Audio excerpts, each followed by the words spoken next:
Hello दोस्तों, स्वागत है आप सभी का सेंट्रल बैंक ऑफ इंडिया की तरफ से 2024-25 के लिए नोटिफिकेशन आउट हुआ है। कर्मचारी और सब स्टाफ पोस्ट के लिए। कर्मचारी कहने का मतलब है कि सफाई कर्मचारी का बात बोल रहे हैं, और सब स्टाफ पोस्ट के लिए तो दो तरह का पोस्ट है, एक है सफाई कर्मचारी और एक है सब स्टाफ। तो आप इस नोटिफिकेशन को ध्यान से देखिए। क्या कहते हैं, अगर एलिजिबल होंगे तो बहुत ही अच्छा चांस है सेंट्रल बैंक ऑफ इंडिया में जॉब पाने के लिए।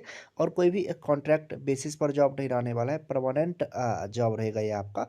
तो नोटिफिकेशन को ध्यान से जो बताएंगे उसको ध्यान से देखते रहिएगा, और जिससे सभी कुछ आपको अच्छे से पता चल पाए।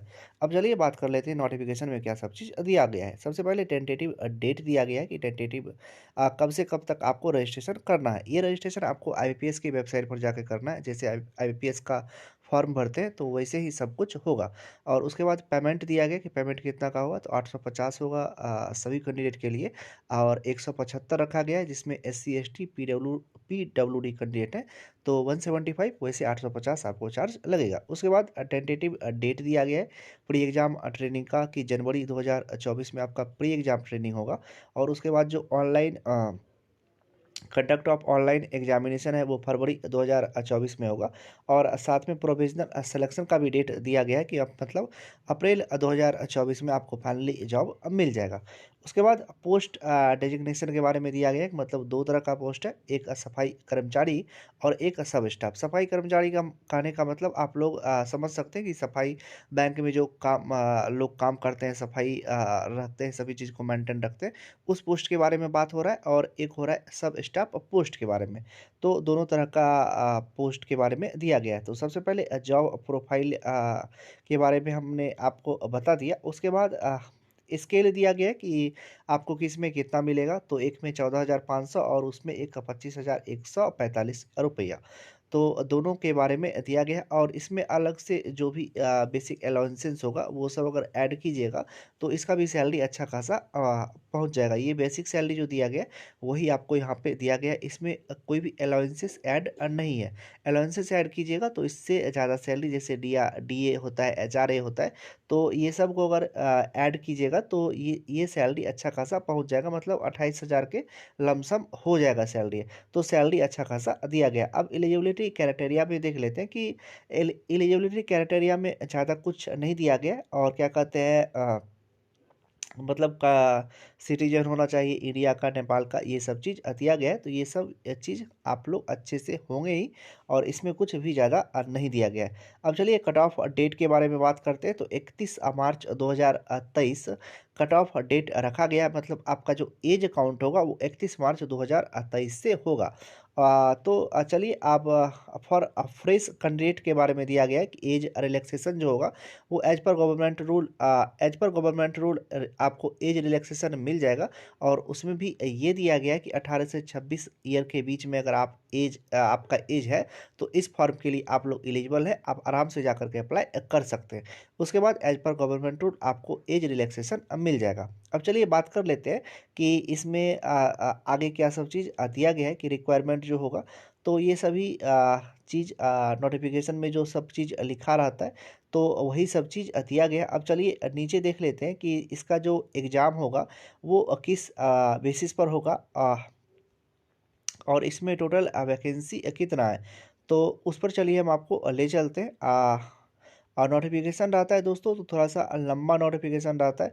तो इतना आप लोग को ज़्यादा पढ़ने का कोई भी ज़रूरत नहीं है नोटिफिकेशन में। सिर्फ आपको मोटा मोटा जो भी चीज़ें हम सभी कुछ बताते जा रहे हैं। उसके बाद चलिए लैंग्वेज टेस्ट पर आते हैं कि लैंग्वेज में आप लोग को क्या सब चीज़ पूछा जाएगा। तो ये कंडक्ट बाय IBPS, मतलब IBPS के द्वारा एग्जाम लिया जाएगा। और उसके बाद एंड लोकल लैंग्वेज टेस्ट, मतलब लोकल लैंग्वेज टेस्ट करने का मतलब है कि आप जिस भी स्टेट से अप्लाई कीजिएगा वहाँ पर आपका लोकल लैंग्वेज आना चाहिए। उसके बाद दिया गया है कि आपका जो ऑनलाइन एग्ज़ाम होगा उसमें क्या सब चीज़ पूछा जाएगा। तो सबसे पहले इंग्लिश इंग्लिश लैंग्वेज का 10 क्वेश्चन रहेगा। उसके बाद जनरल अवेयरनेस का 20 क्वेश्चन रहेगा। एलिमेंट्री अर्थमेटिक का 20 क्वेश्चन रहेगा और साइकोमेट्रिक टेस्ट मतलब रीजनिंग का 20 क्वेश्चन रहेगा। टोटल 70 मार्क्स का रहेगा और आपको 90 मिनट ड्यूरेशन दिया गया है। तो अच्छा खासा और सुपर मतलब एकदम ईजी लेवल का एग्जाम होगा। और साथ में साथ लोकल लैंग्वेज टेस्ट भी आप लोग को क्वालिफाई करना है, जो 30 मार्क्स का होगा और 30 मिनट ड्यूरेशन आपको मिलेगा। मतलब आप जिस भी स्टेट से अप्लाई कर रहे हैं वहाँ का लोकल लैंग्वेज आपको आना चाहिए। तो ये सब रहा एग्ज़ाम के बारे में। साथ ही साथ यहाँ पे सब कुछ दिया गया है कि बिहार, छत्तीसगढ़, दिल्ली, गुजरात, झारखंड ये सब में कौन सा लोकल लैंग्वेज का आपका मतलब लोकल, अगर आप बिहार से हैं तो आपको इंग्लिश और हिंदी आना चाहिए, मतलब दोनों में से कोई एक आना चाहिए। ये सब चीज़ यहाँ पे दिया गया है। और अगर आप उत्तर प्रदेश से हैं तो इंग्लिश, हिंदी और उर्दू आप दे करके वहाँ पर इस चीज़ को क्वालिफाई कर सकते हैं। और सिंपली दोस्तों, अगर ये कहना चाहें कि इसमें कौन सा अप्लाई कर सकते हैं, तो मिनिमम अगर आप 8 पास है तो इसके लिए अप्लाई कर सकते हैं। और क्या कहते हैं, और कुछ भी आप लोग को ज़्यादा डिग्री यहाँ पे नहीं चाहिए। तो चलिए दोस्तों, कोशिश करते हैं, कोशिश किए थे कि आप लोग को अच्छे से सभी कुछ समझा पाए, जितना भी चीज़ नोटिफिकेशन में दिया गया था।